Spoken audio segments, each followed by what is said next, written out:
Well, here is my opportunity to geek out a little bit more about the European Football Championships.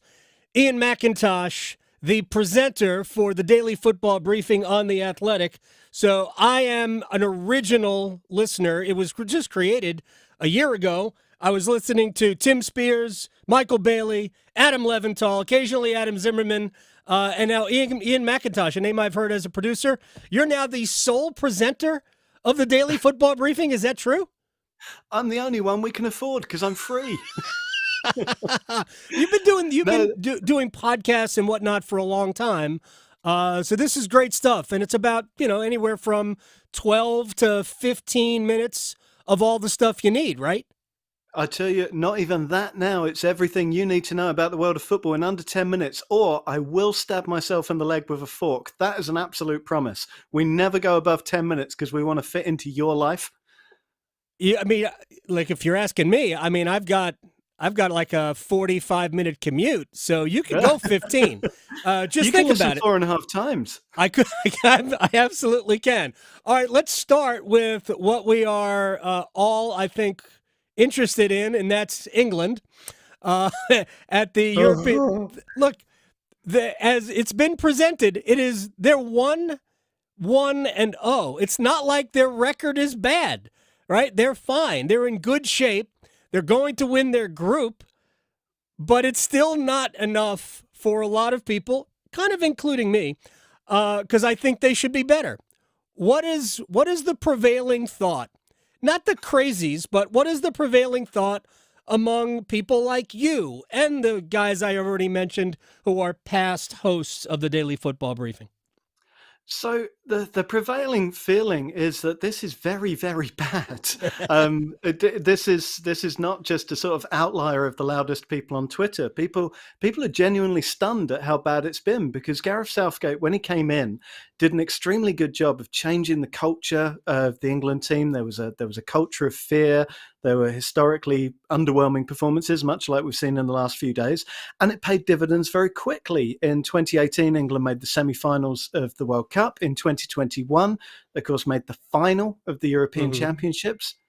And they were very unfortunate, really, in the World Cup in 2022, just to run up against France and miss a penalty. So everything so far has been good. And I think that's why it's such a shock, because it's the level of the performance. England have been extremely lucky. They took the lead against Serbia and then sat back. And the game very nearly got away from them. They were very fortunate to hang on. And Denmark were by far the better team in the 1-1 draw there. So it's incredibly fortunate thus far. And the frustrating thing is you're seeing a lot of very, very good footballers who are at a fraction of the level that they show in the Premier League. Yeah, there's no question. One of which is playing out of position, at least in terms of what he plays in the Premier League. And I will say this, the only time I miss episodes of the Daily Football Briefing are occasionally after Liverpool disappointing performances. So that leads me into Trent Alexander-Arnold, who's a right back and a dynamic one for Liverpool, but is now playing in a basically central midfield role, at times deep line, more of a defensive mid, maybe dual sixes with Declan Rice, which I don't see that as a position for Trent. He's been good, but he's not nearly as good as when he's playing right back for Liverpool. So it's okay to not play him if he wants to play Kyle Walker, right? Yeah, exactly. And this is a funny one because Trent Alexander-Arnold's long been spoken of a man who will gradually convert from fullback into centre mid. He's got a wide range of talents at his disposal. But with Kyle Walker in extraordinary form, I mean, he's digging into his 30s now and he's still so quick. There's no room for him there. The Athletic is reporting that Conor Gallagher will replace Trent Alexander-Arnold in the team, which would seem to me to be a good move. We don't seem to be able to beat the press at the moment. We saw a very aggressive high line from Denmark that was just preventing England from having any sort of control over the game. And I think the hope is that extra energy from Conor Gallagher, that extra mobility, will hopefully bring out some better performances in Declan Rice as well, who's been very, very under par, and give England at the very least just a base upon which to build something approaching a competent performance. Yeah, it would be nice to see Cole Palmer Maybe Yes. see the pitch. Maybe in the last match of the group stage, although England has to win because they put them when I win, but probably have to win because they put themselves in a little bit of a difficult spot. But there's a lot of talent on this team that isn't getting utilized. Yeah, absolutely. And in a way that could be a good thing that we've got Luke Shaw, a natural left back, to come back in Is he? place of Kieran Trippier. Is he coming back? I hope so. Because if he's not, I mean, there's no other left backs in the country other than Kieran Trippier, who wasn't great as a right back for No, Newcastle this year.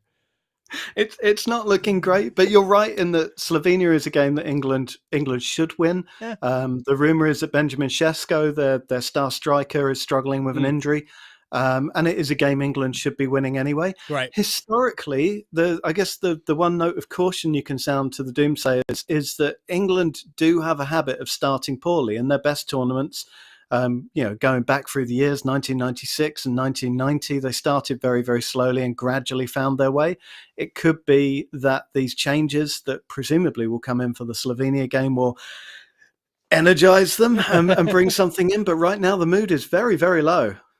Iain MacIntosh from the Daily Football Briefing and The Athletic is joining us here on the Adam Gold Show. You should download it and listen every day. It's under 10 minutes. That's at least 10 minutes too short for me.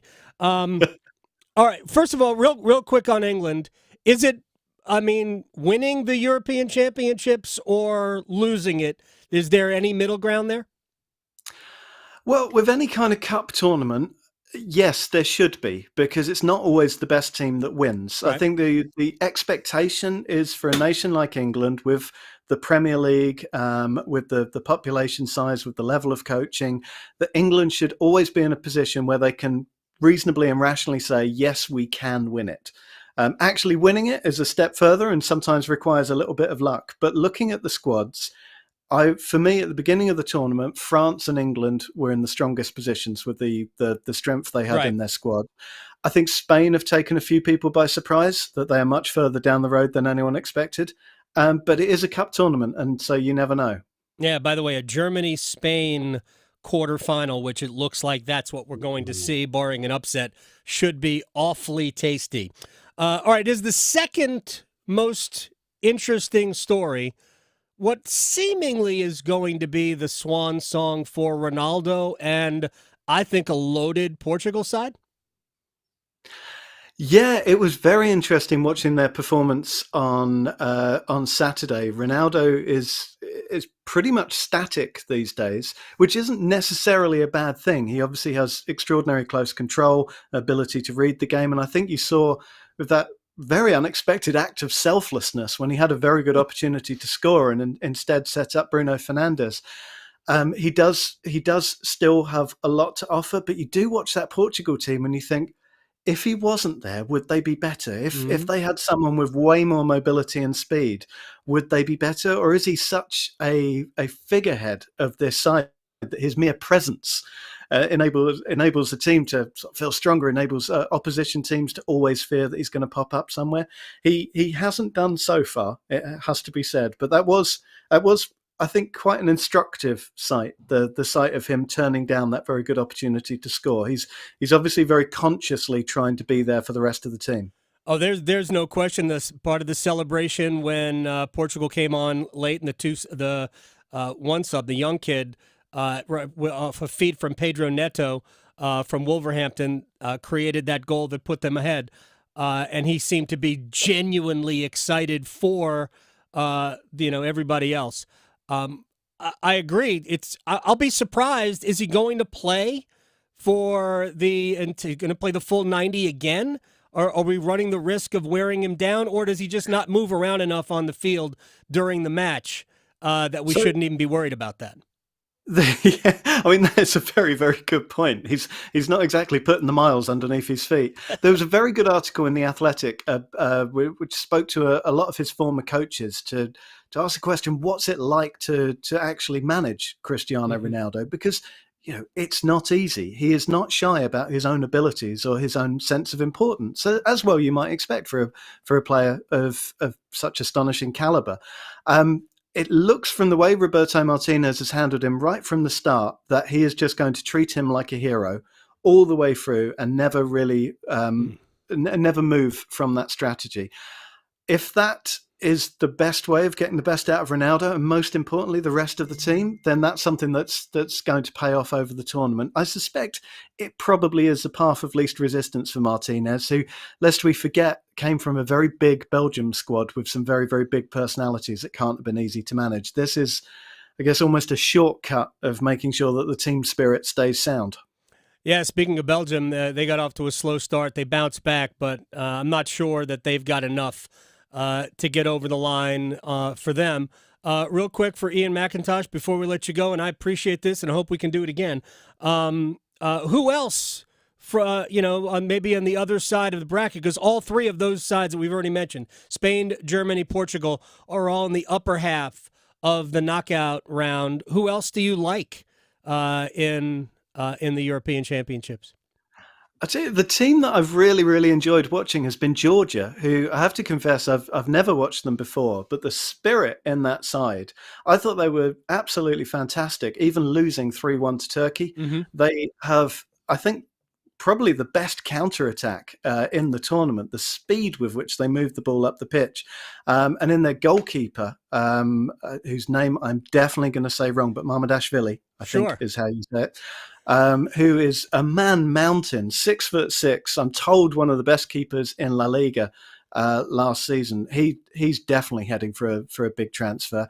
And it's the joyfulness in their supporters that they're here at this first tournament and they're giving it a really good go. And without wanting to come full circle, there isn't the feeling among England supporters that we're giving it everything we've got. That you saw Scotland last night throw everything at it and go out. You see, whatever happens to Georgia when this group stage ends, they've thrown everything at it.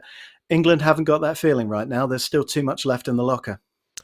Iain MacIntosh, Daily Football Briefing, The Athletic. I appreciate it. I'd give your Twitter handle out, but your pinned tweet from 2 years ago is your most recent tweet. So nobody, you apparently don't really do much with at Iain MacIntosh _. But there it is, just in case anybody wants to go read what Iain said in 2022. Hey, thank you very much for the time. I appreciate it. I'll be listening, and we'll talk again soon. It's been a pleasure. Thanks so much for having me.